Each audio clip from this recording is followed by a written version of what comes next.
Nós vamos para a última apresentação, ela será feita pelo Arthur Brito, gerente de projetos da TPF Engenharia, e ele vai nos falar sobre os estudos de viabilidade técnico-operacional e econômico-ambiental da Ferrovia Nova Ferroeste.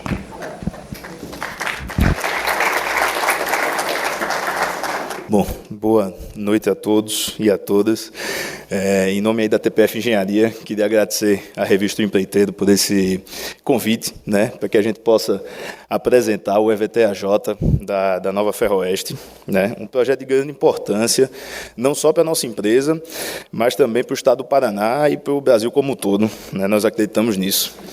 Então, antes de começar efetivamente a apresentação, acho que é importante ressaltar que, além de toda a equipe multidisciplinar que participou aqui nesse projeto, tivemos três grandes, forças à frente disso, que foi o André Jabi, nosso diretor, o Paulo Gonçalves, nosso gerente, e o Tiago Dantas, coordenador. Infelizmente, eles não puderam estar aqui hoje, mas me incumbiram aí com a responsabilidade de apresentar esse grande projeto para vocês. Espero fazê-lo da melhor forma possível, tá? Então, a TPF Engenharia é uma empresa de consultoria que está aí no mercado há mais de 50 anos aqui no Brasil. É uma empresa de matriz belga. A gente tem mais de 4 mil funcionários no mundo e uma operação em mais de 50 países. Aqui no Brasil temos cerca de 600 funcionários já. Então, temos experimentado bons momentos, graças a Deus. Então, bom, antes de entrar aí no contexto em que a Ferroeste se insere e um pouco nos resultados do projeto, eu queria mostrar para vocês o desafio. Então, quando a gente entrou na licitação, nós sabíamos que teriam 3 grandes desafios. O primeiro deles seria o desafio técnico, fazer um estudo de mais de 1.300 quilômetros de ferrovia, cortando 2 estados brasileiros, não é nada fácil, mas sabíamos que com o nosso corpo técnico a gente conseguiria dar conta do recado. O segundo grande desafio é o desafio político.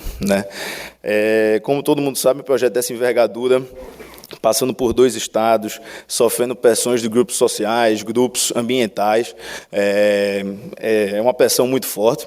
Nós tínhamos ciência disso, mas, apesar de estar um pouco fora do nosso controle, nós conseguimos fazer uma boa parceria com o Estado do Paraná e tomamos diversas medidas para poder blindar tecnicamente o projeto, o que nos garantiu aí um percurso relativamente tranquilo ao longo de todo esse ano de estudo. Tá? E o terceiro e último desafio seria o desafio gerencial.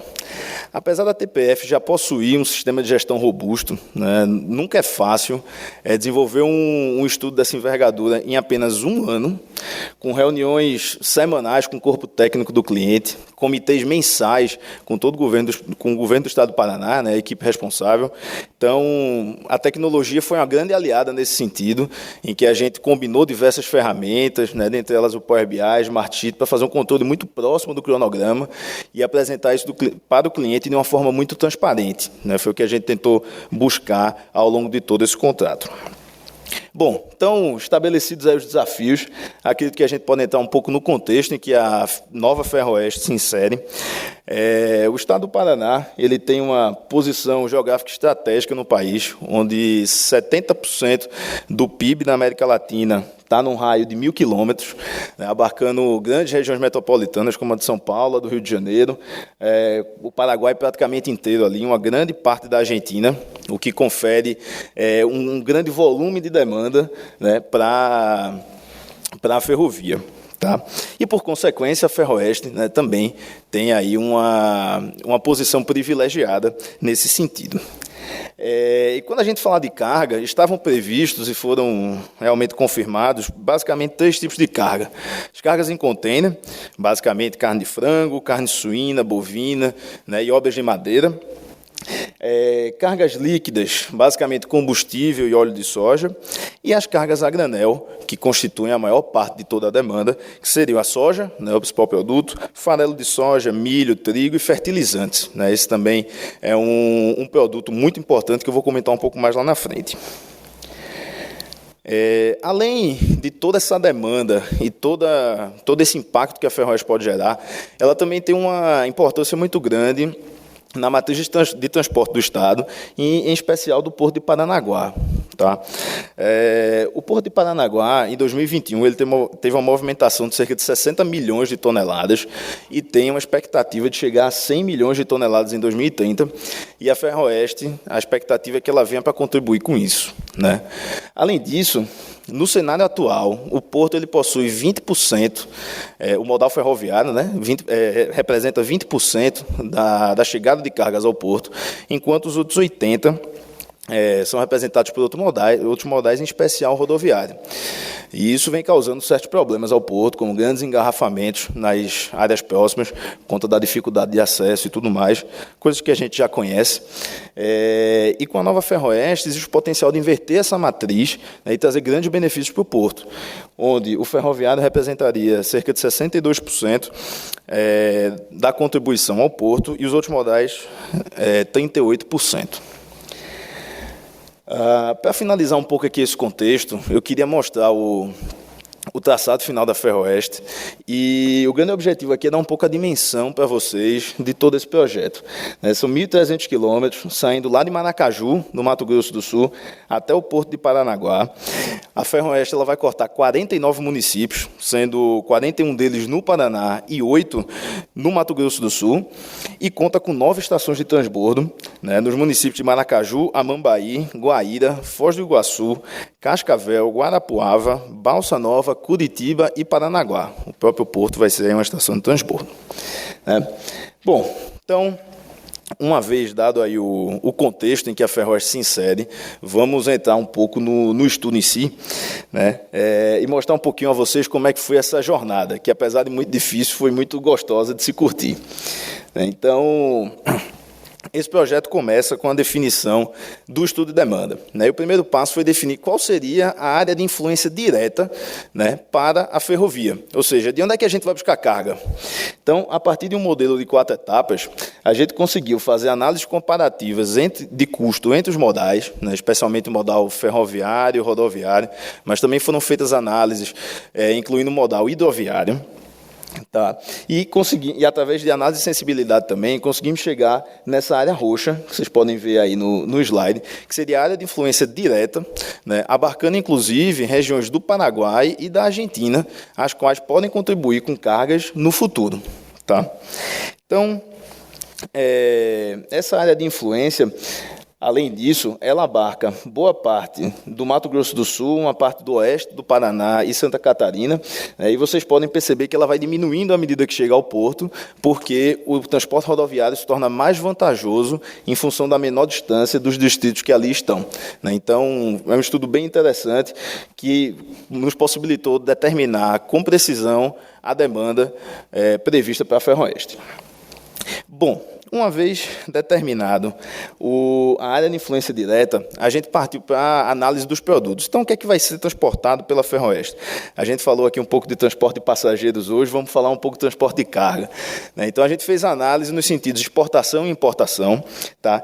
E no sentido exportação, os principais produtos são açúcar, milho, soja, farelo de soja, óleo de soja, né, carnes e miudezas, obras de madeira e obras de papel. Tá? E elas representam cerca de 78% de todo o volume a ser transportado pela nova Ferroeste, o que fará dela, na verdade, o segundo maior corredor de exportação do país. Tá? Já no sentido de importação, os principais produtos seriam trigo, fertilizantes, né, e petróleo e derivados, representando aí cerca de 22% de toda a demanda. E isso fará da Ferroeste o maior corredor de importação de fertilizantes do país, uma vez que o Porto de Paranaguá já é o porto que mais importa fertilizantes. Então, além disso, vocês podem perceber aqui, em cada uma dessas estações de transbordo, né, que existe uma demanda potencial para o ano zero e uma demanda potencial para o último ano da concessão. Se a gente somar tudo isso aqui, a demanda no primeiro ano, né, no ano zero, seria de 37 milhões de toneladas, podendo chegar a um potencial de 85 milhões de toneladas no último ano de concessão. Tá? Bom, então, fechada aí a demanda, a gente pode passar para os estudos de engenharia. E, assim, do meu ponto de vista, é uma das coisas mais bonitas que tem nesse estudo, porque foi uma das grandes inovações que a gente trouxe, né? A gente conseguiu fazer uso de inteligência artificial para determinar o traçado preliminar, em função do grande volume de dados e do curto período de tempo que a gente tinha. Se fôssemos fazer pelo método tradicional, ia passar só 6 meses determinando qual seria o traçado da ferrovia de Maracaju até Paranaguá. Então, a partir da incorporação de tecnologias, a gente conseguiu fazer isso de uma forma muito mais rápida. Então, assim, o grande objetivo do vídeo é mostrar um pouco como é que foi feito esse estudo de traçado. Tá? Então, primeiro a gente determinou 5 camadas, 5 dimensões que seriam analisadas, né? Topografia, dimensões socioambientais, enfim, várias dimensões e N variáveis, na verdade N não, 35 variáveis, né? A partir das quais a gente conseguiu criar os chamados corredores de favorabilidade. Ou seja, qual seria o melhor lugar para aquela ferrovia passar em função das demandas que a gente dos inputs que a gente está fornecendo. Então, por exemplo, isso aí é a demanda socioeconômica. Um dos grandes princípios aqui da Nova Ferroeste foi evitar ao máximo passar por áreas de proteção ambiental, áreas indígenas, né, o que inclusive nos facilitou um bocado a obtenção da licença ambiental. Então, esse aqui são os corredores de favorabilidade, eu vou falar um pouquinho mais. Então, quanto mais verdinho for, mais favorável é a passagem da ferrovia ali, né? E quanto mais vermelho, pior, né? Para a utilização da inteligência artificial, a gente fez várias integrações aí com ArcPy, ArcGIS e afins, né? Confesso que não sou um grande especialista nessa temática, mas o pessoal fez um trabalho muito bom, né? O que nos economizou muito custo, muito tempo, né? Então, bom, seguindo aqui, esses são os corredores de favorabilidade, feito eu mostrei a vocês, tá? Então, quanto mais verde, mais favorável a passagem da ferrovia, né? E um dos grandes inputs aqui foi a topografia. Então, a gente tentou fugir ao máximo de montanhas, né? Morros e qualquer outra coisa. Áreas indígenas e ambientais, de proteção ambiental, como eu já comentei. E foram utilizadas aqui 5 dimensões: mercadológica, física, logística, socioambiental e socioeconômica, né, cada uma delas com suas respectivas variáveis e seus respectivos pesos, né, totalizando 35 variáveis, tá, que a gente conseguiu tratar com o uso da inteligência artificial, como eu já comentei anteriormente.